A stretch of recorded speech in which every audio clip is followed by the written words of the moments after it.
Have you ever lain awake at night, staring at the ceiling and wondered, what if none of this is real?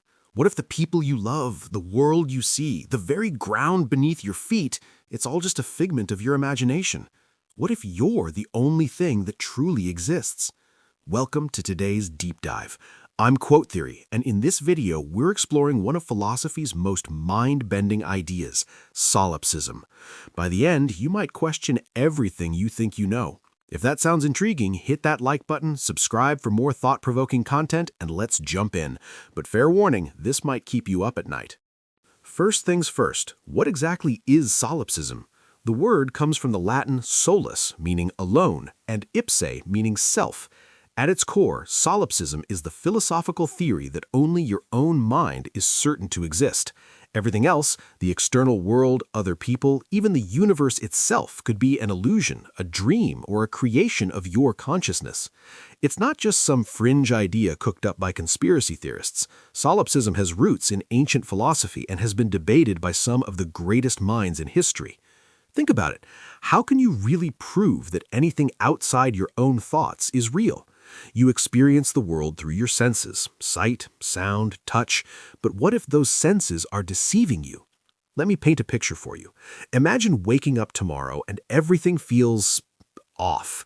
Your coffee tastes the same, your phone buzzes with notifications, but deep down you start to notice inconsistencies.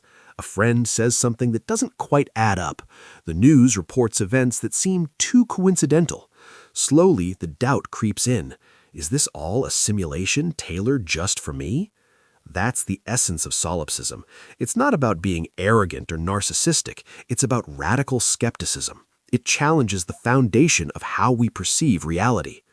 To understand solipsism, we have to go back to the 17th century and meet René Descartes. You might know him from his famous line, "Cogito ergo sum," I think, therefore I am. Descartes was on a quest for absolute certainty. He doubted everything, his senses, his memories, even the existence of God at first. What if an evil demon was tricking him into believing in a false world?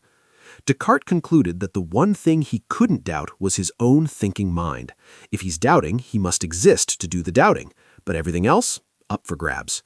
This methodological solipsism wasn't full-blown. Descartes eventually argued for the existence of God and the external world, but it laid the groundwork. It showed how solipsism emerges from trying to build knowledge from the ground up, starting with the self. Fast forward to the 18th century and we encountered George Berkeley, an Irish philosopher who took things a step further with his idealism. Berkeley argued that to be is to be perceived, esse est percipi. In other words, physical objects only exist because they're being perceived by a mind.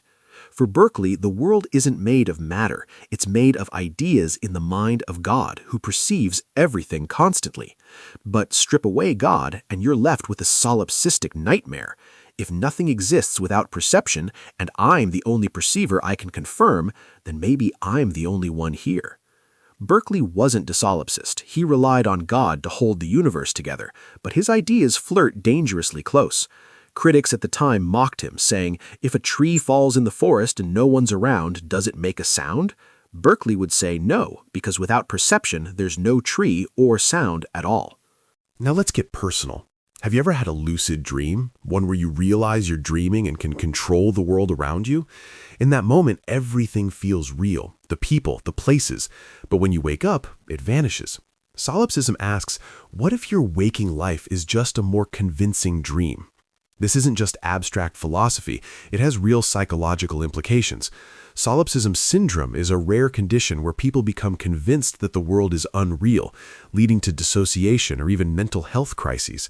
It's like derealization on steroids. Imagine feeling that your loved ones are just projections, automatons without true consciousness. It's isolating, terrifying. But why does solipsism persist? What arguments support it? One big one is the problem of other minds. I know I have thoughts, feelings, and consciousness, but you? I can see your body, hear your words, but I can't directly experience your mind. For all I know, you're a sophisticated AI or a zombie, behaving like a person, but empty inside. Another argument comes from epistemology, the study of knowledge. All our evidence for the external world comes through our senses, which are fallible. We've all had optical illusions, hallucinations, or dreams that felt real. So how can we trust them completely? And then there's the simulation hypothesis, popularized by thinkers like Nick Bostrom in the 21st century. If advanced civilizations can create perfect simulations, it's statistically likely we're in one. In that case, the real world might exist, but our experience is fabricated. Solipsism takes it further. Maybe the simulation is just for you, and everyone else is code. Of course, solipsism isn't without its critics, and for good reason. One major rebuttal is pragmatism. Sure, maybe the world is an illusion, but it acts consistently real. Gravity pulls, fire burns, relationships matter.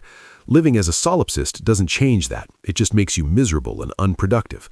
Philosophers like Ludwig Wittgenstein argued that language and meaning require a shared world. If I'm the only mind, how did I learn words like pain or love? They imply experiences beyond myself. Then there's the evolutionary argument. Our brains evolved to perceive reality accurately because survival depends on it. If everything was illusion, why would natural selection favor brains that navigate it so well? And let's not forget Occam's razor, the principle that the simplest explanation is usually best. Positing that only your mind exists requires assuming away billions of other consciousnesses and a vast universe. That's a lot of mental gymnastics for no practical gain. Solipsism pops up everywhere in pop culture, doesn't it? Think The Matrix. Neo realizes his world is a simulation, but even there, others exist. Or Inception, where dreams within dreams blur reality. In Rick and Morty, characters question multiverses and simulations constantly. Even in literature, like in Plato's allegory of the cave, prisoners see shadows and mistake them for reality.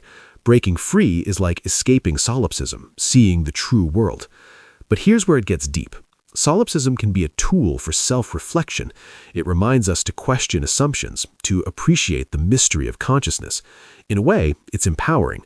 You're the center of your universe. Use that to create, to connect, even if it's all just in your mind.